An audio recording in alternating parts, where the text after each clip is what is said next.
song ca tuyệt vời nhất mà cô dâu chú rể chúng ta xin gửi tặng quý vị trong buổi trưa ngày hôm nay qua ca khúc Cơn mưa tình yêu. Xin mời quý vị chúng ta cùng thưởng thức.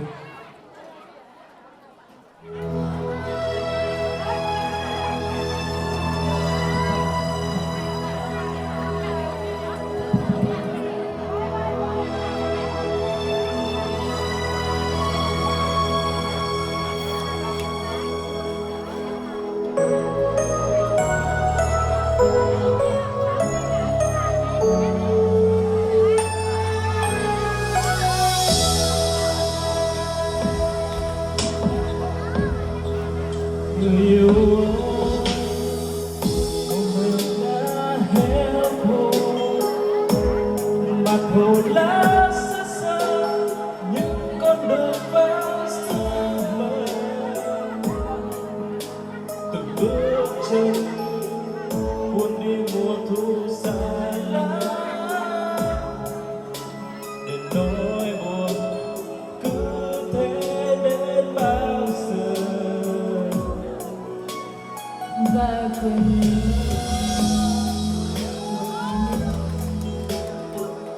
dần đi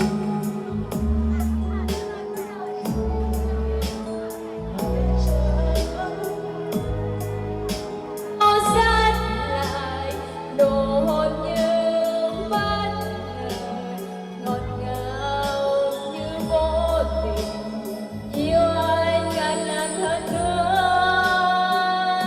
Một phút anh ngẩn ngơ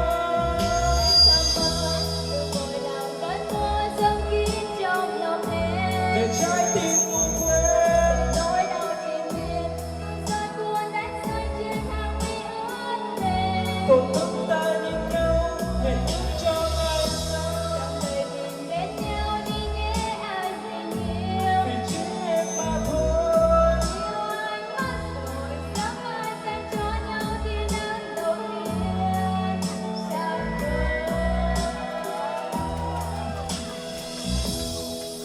Người yêu ơi, gồm em đã héo khô, mặt hồ lá xa xa, những con đường vắng sương mờ, từng bước chân buồn đi mùa thu xa lắm, để nỗi buồn cứ thế đến bao giờ.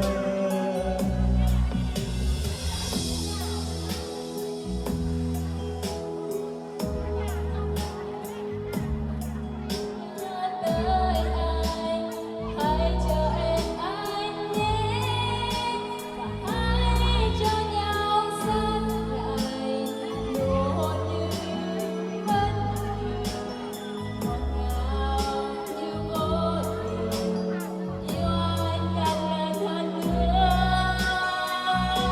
Một phút anh ngẩn ngơ Ước em thơ mơ ngồi làm cơn mưa dâng kín trong lòng để em. trái tim buồn quên. Nỗi đau triền miên từng giọt buồn đã rơi trên hàng mi ướt mềm.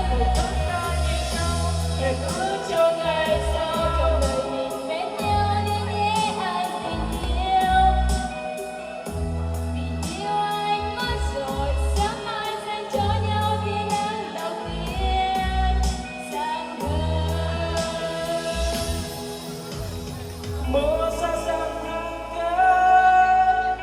Mưa mong mong rơi phút này anh sao đưa ta về bên nhau. Một phút anh ngẩn ngơ Thơ mơ ngồi làm cơn mưa dâng kín trong lòng em. để trái tim buồn quên.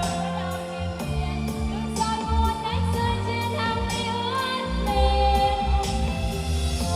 Hẹn ước cho ngày sau, Bên nhau đi nhé anh tình yêu. vì chính